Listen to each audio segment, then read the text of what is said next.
Telangana gazetted ఉద్యోగుల సంఘం డైరీని కలెక్టర్ అనుదీప్ ఆవిష్కరించారు. ఈ సందర్భంగా ప్రభుత్వ ఉద్యోగుల పనితీరు మెరుగ్గా ఉండాలని ఆయన సూచించారు.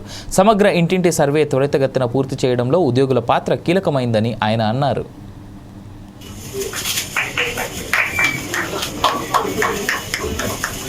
ప్రభుత్వం ఏది తలపెట్టినా కానీ అది సక్సెస్ఫుల్ గా తీసుకెళ్లాలంటే అది ప్రభుత్వ ఉద్యోగితోనే అది సాధ్యం.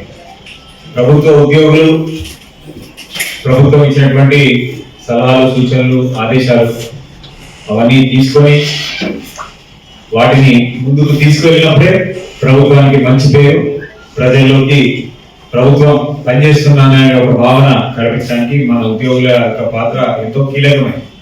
ఉద్యోగులు లేకపోతే ప్రభుత్వ పాలసీలు అవి మనం ముందుకు తీసుకెళ్ళాలి.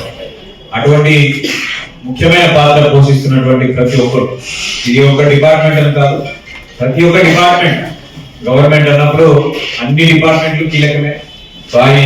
ప్రతి ఒక్క వారి యొక్క బాధ్యత వారు సక్రమంగా నిర్వహించినప్పుడే ప్రభుత్వానికి మంచి పేరు అనేది వస్తుంది.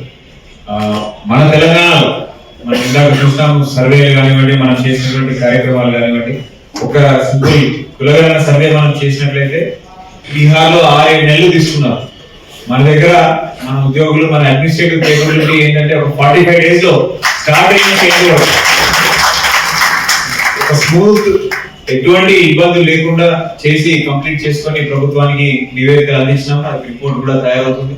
సో వితిన్ 2 months ఫస్ట్ మేము కాన్సెప్చువలైజ్ చేసుకున్నప్పుడు ఈ సర్వే 3 నెలలు అవుతుందా, 4 నెలలు అవుతుందా, వేరే రాష్ట్రాల్లో మనం స్టడీ చేసినప్పుడు వాళ్ళు 6 నెలలని, 8 నెలలని, అట్లా ఎన్నో సమస్యలు వారి అనుభవం మా ముందు ఉంచినప్పుడు మన దగ్గర కూడా అట్లా అవుతుందేమో అని అనుకున్నాం. కానీ మన తెలంగాణలో మన ఉద్యోగులు అడ్మినిస్ట్రేటివ్ కేపబిలిటీ అనుకోవచ్చు, వారి యొక్క నైపుణ్యం అనుకోవచ్చు, వితిన్ less than 2 months లో దాదాపు రాష్ట్రం మొత్తం కూడా కవర్ చేసి మనం చేసాం. దానికి ప్రతి ఒక్కరు కూడా